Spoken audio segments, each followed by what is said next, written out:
This essay example, as well as thousands of others, is available in text format on our website for free and without registration. Simply Google Ivy Panda Free Essays. Gang violence, discussing the problem of gang membership. The proliferation of gang violence in most communities has become a major cause of concern for governments, correctional facilities, schools, parents, and the public in general. In most cities around the world, gangs have mutated into a national epidemic, turning from fist-fighting rookies to hardcore drug peddlers and drive-by gun trotters. In the US, the problem of gang violence has reached alarming levels since the gangs have penetrated the country's correctional facilities. Perry argues that some correctional facilities in the US have turned into gang headquarters, with imprisoned gang leaders inventing elaborate communication systems to direct the violence into the outside communities. According to Perry, many gang members found in our streets murder, rob, extort, and peddle drugs at the behest of their imprisoned gang leaders. It is the purpose of this essay to discuss the problem of gang membership. The fight against gang violence in many countries could have been won a long time ago was it not for the fact that these gangs keep recruiting new members with much ease. Epidemiological studies conducted over time have revealed some key influences towards gang membership, with the lure of quick money, lack of direction, narcotics, emotional abandonment, personal security, psychological problems, and blatant excitement topping the list. Other members register for membership for personal reasons, with some getting recruited to get a sense of belonging. For them, being a part of some underground grouping is viewed as a symbol of power and authority. In some instances, some of the hardened street gangs have aspired to belong to a prison gang and have gone out of their way to commit acts of transgressions so that they can be recognized and accepted by their prison masters. Gang membership has been found to strengthen delinquent behavior.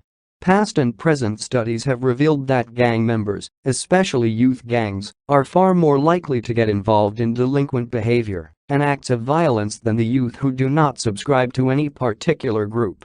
According to criminologists, most gang members get involved in serious and brutal acts of violence because of their association with delinquent peers within the confines of the group. This assertion clearly reveals that membership or sense of belonging to a particular gang is enough to influence behavior and personal values. Criminologists and social scientists have been grappling with the idea of learning the dynamics of behavioral influences of people who belong to a specific gang and those who merely associate with delinquent peers. Some researchers are of the opinion that gang membership represents some qualitative experience that is totally different from simply associating with criminal peer groups. Indeed, researchers argue that street gangs have some qualitative behavioral characteristics that are different from other types of lawbreakers. Again, this assertion reveals the strength of gang membership in influencing behavior. However, criminologists have not been able to separate the effects an individual gets by virtue of belonging to a gang from the effects of merely associating with delinquent friends. According to Batten Pearson, gang membership has an independent contributing role in the etiology of delinquency over and above other risk and protective factors.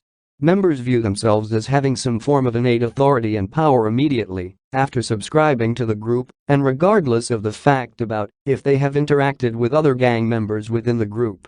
While some criminologists and sociologists would like to call it the power of group dynamics, information is lacking on how and why new members of the group turn so delinquent immediately after joining the gang and without comprehensive interaction with older members of the group.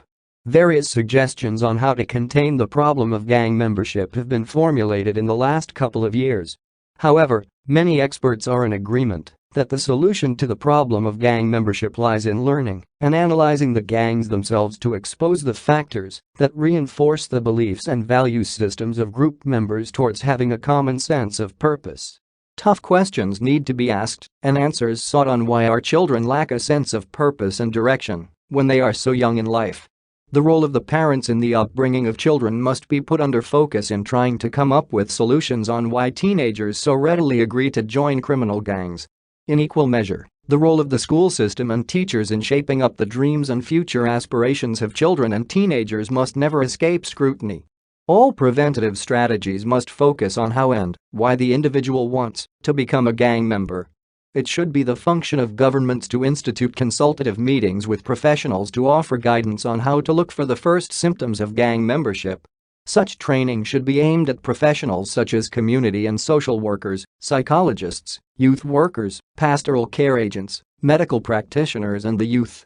Some of the high risk factors towards gang membership that must be highlighted in these consultative meetings include emotional challenges, physical violence and aggression, antisocial behavior, alcohol and drug abuse, and terminal exclusion from learning facilities. If the symptoms are found on individuals, it should be the function of the professionals to counsel the aggrieved using approaches that will enable them to rediscover their potential and purpose in life. Experts are in agreement that there is no easy way to curtail individuals from joining gangs because the underlying influences that lead to the trend are multifaceted. Police crackdowns are good, but they only temporarily curtail gang activity in a particular area. As such, it is imperative for governments and other interested stakeholders to directly deal with the individual and the pull and push factors of gang life. Various factors such as poverty, peer pressure, boredom and despair are known to make individuals gravitate towards joining the youth and street gangs.